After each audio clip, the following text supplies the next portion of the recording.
Boa noite. O Jornal Nacional está começando agora.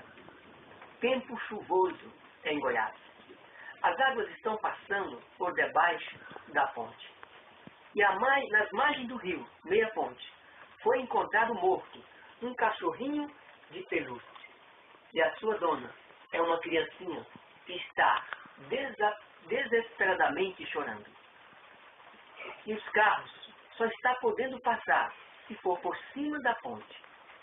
E os peixes estão morrendo, todos afogados. Mas em meio a todas essas tristes notícias, uma notícia diferente. Sônia Marques Pereira acaba de acertar a quina. O dono da casa está muito preocupado porque a estrutura da casa ficou toda abalada e a pintura foi danificada pelo sangue. Nesse momento, eles estão pintando a casa e Sônia Marques Pereira se encontra hospitalizada, já com pontos na cabeça, medicada, mas passa bem. Nós não vamos mais trazer para vocês notícias tristes através do Jornal Nacional.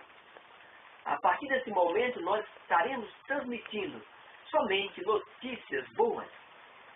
E por isso estamos entrando fora do ar, por falta de notícias. Uma boa noite para vocês, fica com Deus e até amanhã eu espero encontrar vocês aqui novamente. Obrigado. Tchau.